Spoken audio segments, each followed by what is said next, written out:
un bon réglage.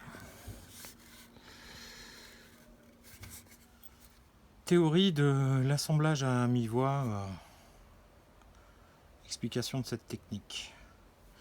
Là, on va avoir notre bois là qui représente le bandillage avec son guide parallèle et sa lame de scie. On aura aussi donc une cale de l'exacte épaisseur du trait de scie et deux autres cales, une plus fine et une plus large que le trait de scie.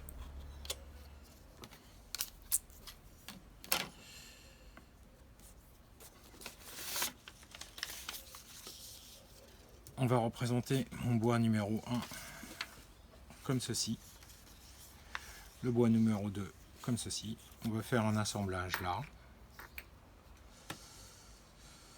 que je vais tracer en rouge. On voit bien. Donc ça, c'est mon objectif théorique. On va essayer de faire coller le trait. Voilà. Voilà. Donc ça, c'est la découpe que je dois obtenir.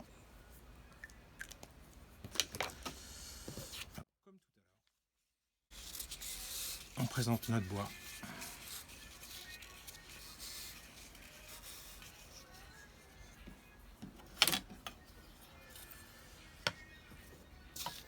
On met une cale de l'exacte épaisseur de la lame de scie. Hop. On déplace notre guide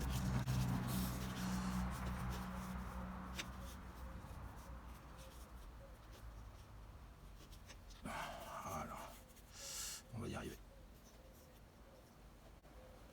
Hop. Donc on a notre guide parallèle, notre cale, notre bois qui vient en appui donc sur la cale. On coupe.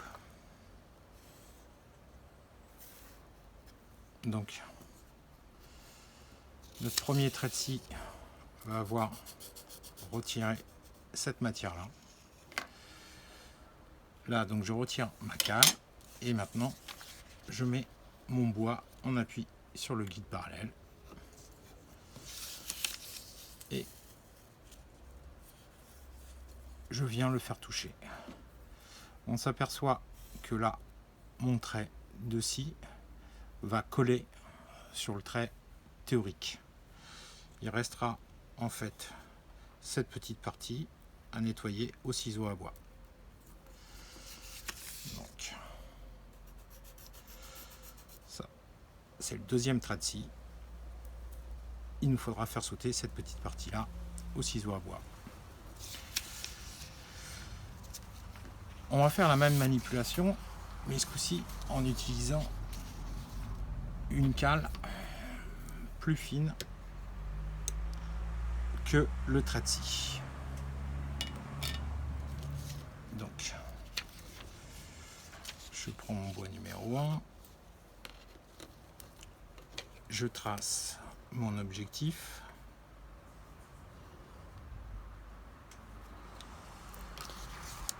Donc mon bois numéro 2 va venir comme ceci. Ça donc c'est l'objectif.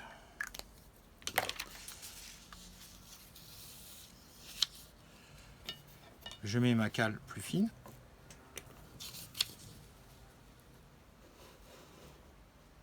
Je règle mon guide parallèle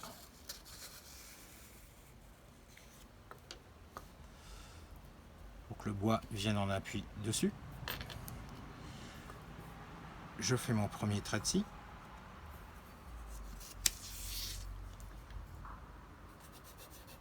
Donc j'ai enlevé cette matière-ci. Je retire la cale.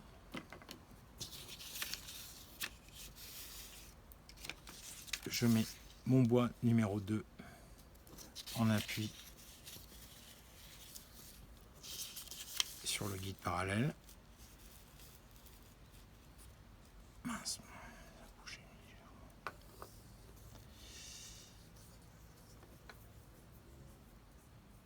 là, je fais mon deuxième trait de scie.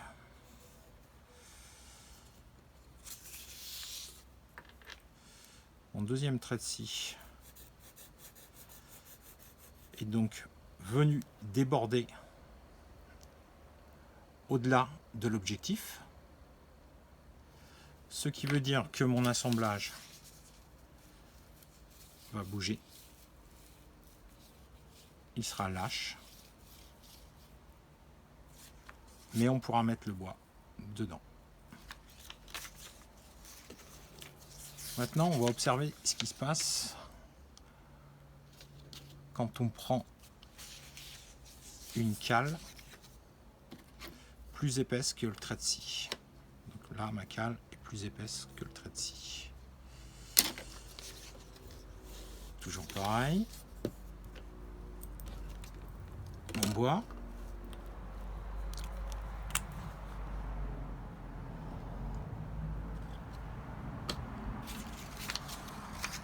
Je trace l'extrémité.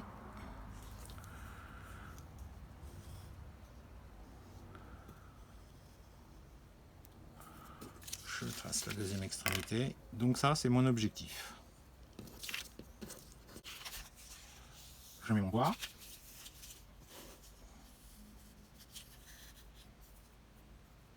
Voilà. Et puis on appuie donc sur la cale qui, ce coup-ci, est plus large que le trait de scie. Je coupe.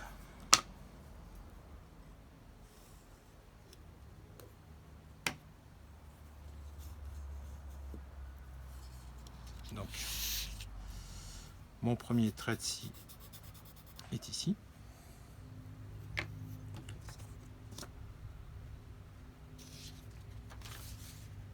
Je retire la cale. Je mets mon second bois.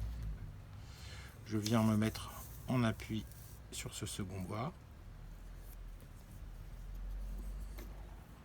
Et je fais mon trait de scie.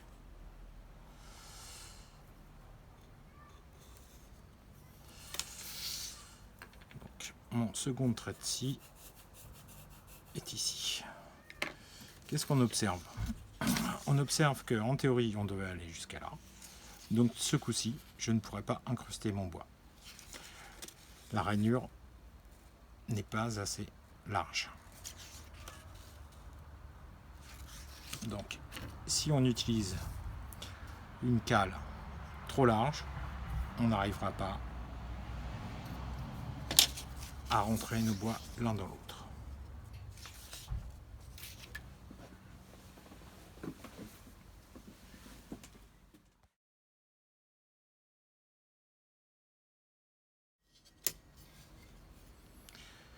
Pour fabriquer une cale de l'exacte épaisseur du trait de scie, c'est très simple. La technique consiste à justement faire un trait de scie. Moi, j'ai pris du PVC et j'ai enroulé suffisamment de couches de ruban adhésif dessus, de manière à ce que quand j'introduis ma cale d'épaisseur, il n'y ait pas de jeu, que la cale soit légèrement dure à retirer. Donc là, ça c'est pour une cale de 2,8 mm, ce qui correspond à la lame de scie de Walt. J'ai une autre lame de scie qui fait 3,2 mm. Alors, ce coup-ci, là, j'étais obligé en fait de coller deux épaisseurs de PVC et ensuite du scotch pour ajouter de l'épaisseur. Et là, donc, j'obtiens une cale de 3,2 mm.